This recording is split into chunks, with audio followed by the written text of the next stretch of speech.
الشیطان الرجیم بسم اللہ الرحمن الرحیم ان الذین یکتمون ما انزلنا من البینات والہدی من بعد ما بیناہ للناس فی الکتاب اولئک یلعنہم اللہ ویلعنہم اللاعنون صدق اللہ العظیم۔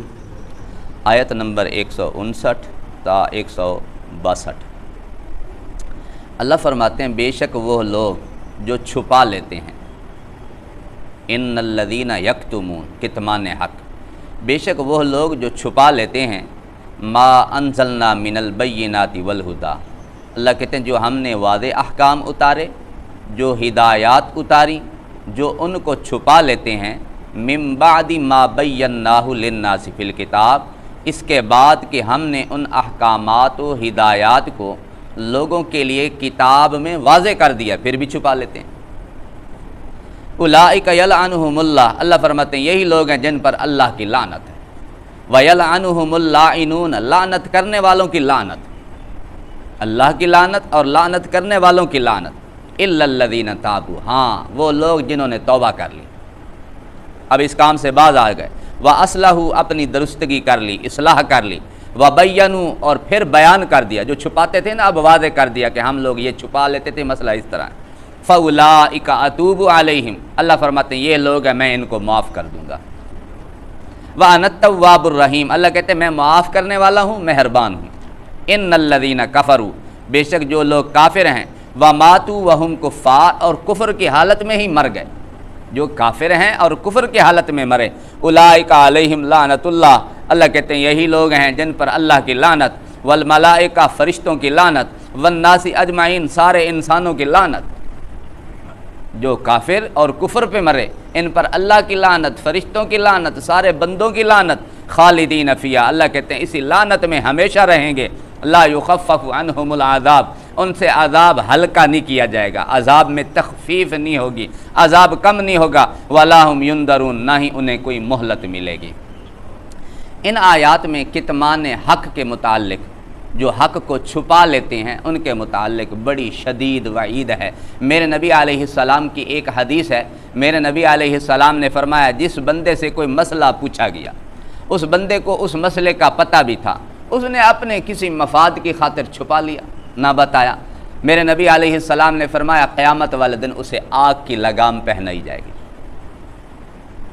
قیامت والے دن اسے آگ کی لگام پہنائی جائے گی کہ اس بندے سے مسئلہ پوچھا گیا تھا، پتہ بھی تھا، اس نے نہیں بتایا، حق کو چھپا گیا، قیامت والے دن اسے آگ کی لگام پہنائی جائے گی۔ یہ اصل میں آیات تو جو اہل کتاب ہیں ان کے لیے ہیں کہ میرے نبی علیہ السلام کی جو نشانیاں ان کی کتابوں میں تھیں چھپا لیتے تھے، پتہ تھا ان کو کہ حضور علیہ السلام کو میرے اللہ نے فرمایا اس طرح جانتے تھے جس طرح اپنے بیٹوں کو جانتے ہیں، پھر بھی حضور کی نشانیوں کو چھپایا، علامتوں کو چھپایا، لوگ پوچھتے بھی تھے، جان بوجھ کر کہتے تھے یہ وہ نبی نہیں ہے جو ہماری کتابوں میں علامتیں پائی جاتی ہیں۔ تو اللہ نے فرمایا جنہوں نے احکامات کو چھپایا، واضح ہدایات کو چھپایا، ہم نے ان کی کتابوں میں واضح بھی کر دیا تھا، تو پھر میرے اللہ نے فرمایا ان کے لیے کیا ہے، پھر لعنت ہی ہے، اللہ کی بھی لعنت اور لعنت کرنے والوں کی بھی لعنت۔ جس طرح ایک دفعہ میرے نبی کی خدمت میں آ گئے، ایک عورت نے ان کی زنا کر لیا تھا جو شادی شدہ تھی، میرے نبی نے پوچھا تم جو میرے پاس حساب کتاب کے لیے فیصلہ کروانے کے لیے آئے تمہاری کتاب میں کیا؟ انہوں نے کہا جی بس ہماری کتاب میں تو یہ ہے، منہ کالا کر کے گدھے پر بٹھا کے کوئی شہر کا چکر مکر لگوا۔ میرے نبی نے فرمایا نہیں، وہ اللہ کی کتاب ہے، اس میں یہ حکم نہیں ہوگا۔ اب وہ میرے نبی علیہ السلام نے فرمایا، بلکہ حضرت عبداللہ ابن سلام نے میرے نبی کو مشورہ دیا حضور ان کو کہیں کتاب لے آئیں۔ حضرت عبداللہ ابن سلام میرے نبی کے صحابی، پہلے تورات کے عالم تھے، پہلے یہودی تھے، ایمان لائے تھے، اب وہ کتاب لے کے آئے جہاں پہ رجم والی آیات تھیں کہ شادی شدہ بندہ جو زنا کرے اس کو سنگسار کر دو، رجم کر دو، پتھر مار مار کے ختم کر دو، اس پر ہاتھ رکھ کے ان کا عالم بیٹھ گئے دیکھیں یہ حضور یہ ہے۔ اب عبرانی زبان میں کتاب ہے، میرے نبی دیکھ رہے ہیں، میرے نبی سن رہے ہیں۔ حضرت عبداللہ ابن سلام تو تورات کے عالم تھے، حافظ قاری تھے، انہوں نے کہا حضور آپ ان کو فرمائیں یہ ہاتھ اپنا ہٹائیں۔ جب اس نے ہاتھ ہٹایا تو وہ رجم والی آیات چمکنے لگی، واضح پتہ چل گیا کہ تورات میں بھی رجم کا حکم ہے۔ اب اس طرح ان کی یہ علت تھی، ان کی یہ عادت تھی کہ کتاب اللہ کے احکام کو چھپا لینا۔ تو یہی میرے رب نے فرمایا جو لوگ واضح ہدایات کو، احکامات کو آ جانے کے بعد، کتاب اللہ میں آ جانے کے بعد چھپا لیتے ہیں، ان پر لعنت۔ حضرت ابو ہریرہ رضی اللہ تعالیٰ عنہ تقریباً آدھی احادیث حضرت ابو ہریرہ سے مروی ہے، اور وہ کیا فرماتے ہیں؟ وہ کہتے ہیں اگر کتاب اللہ میں، ہماری کتاب میں یہ آیت نہ اترتی، میں کبھی لوگوں کو حدیثیں بیان نہ کرتا۔ یہ آیت ڈرا رہی ہے، دھمکا رہی ہے کہ جو تمہارے پاس علم ہے، جو احادیث ہیں، جو مسائل ہیں، انہیں لوگوں تک پہنچاؤ، جنہوں نے چھپا لیا ان پر اللہ کی لعنت۔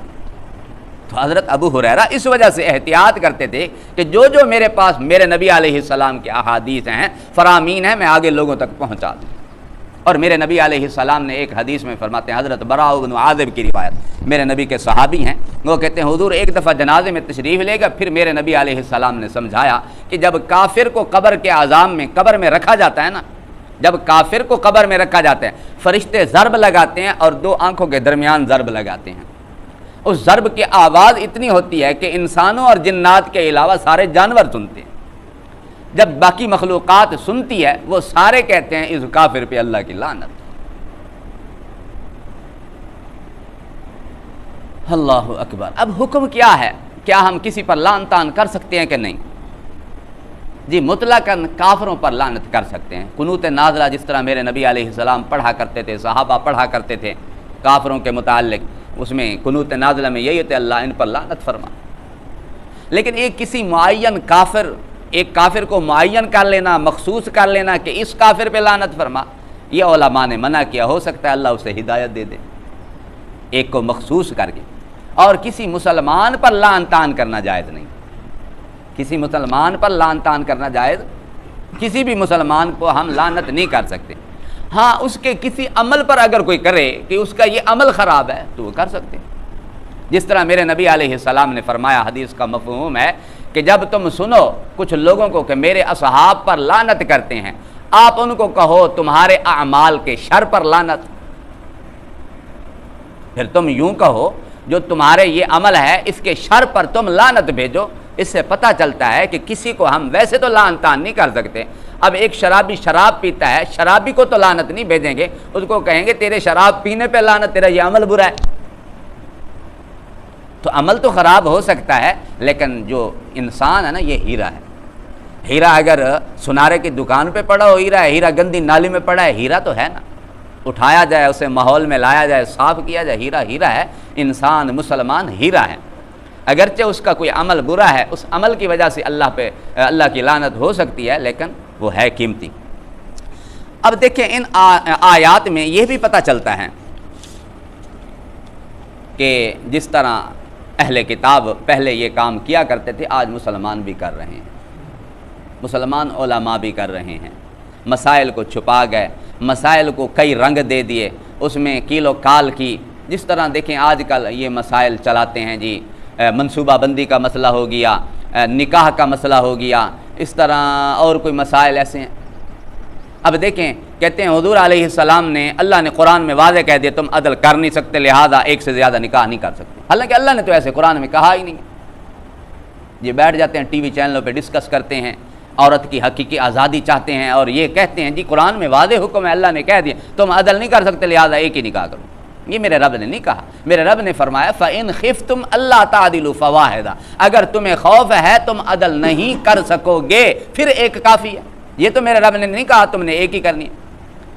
اور یہ عدل کن چیزوں میں ہوتا ہے کہ انسان وقت پورا دے، انسان رہائش ٹھیک دے، انسان وقت برابر دے، انسان رہائش برابر دے، انسان خوراک برابر دے۔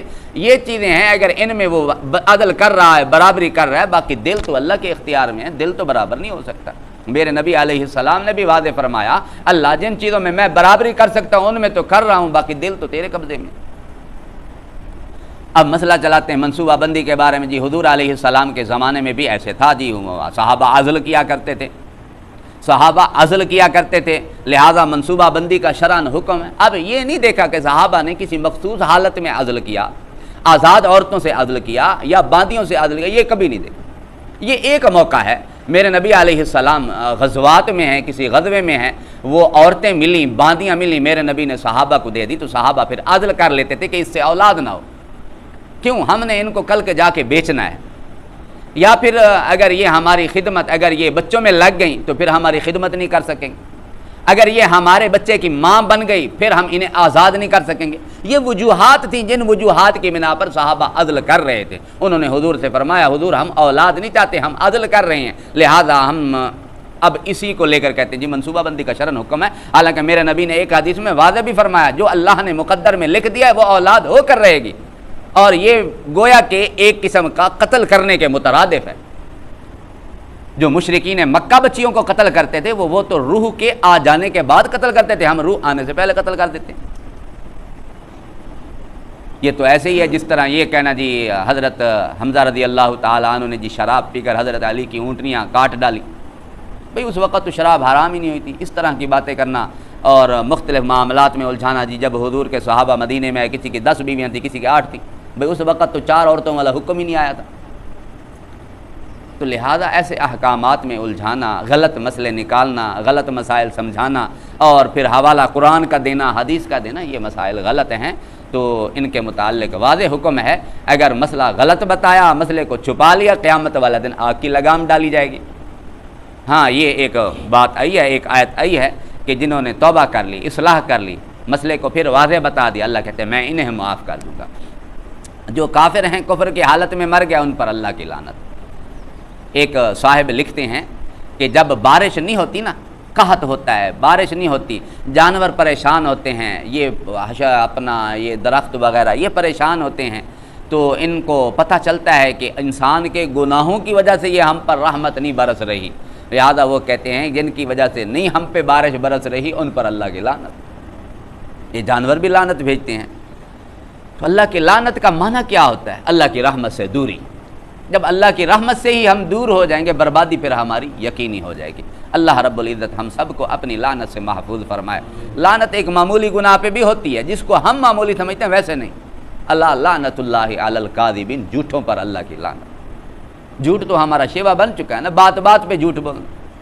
ایک روایت میں آتا ہے بندہ ایک جھوٹ بولتا ہے رحمت پر فرشتے دور بھاگ جاتے ہیں۔ جھوٹ کی نحوست سے، جھوٹ کی بو سے، جھوٹ سے اپنے آپ کو بچائیں، اور اس کے ساتھ ساتھ ان آیات میں جو یہ بتایا گیا کہ حق کو چھپا لینا، اس والے فتنے سے اپنے آپ کو بچائیں۔ اللہ تعالی ہمیں عمل کی توفیق دے۔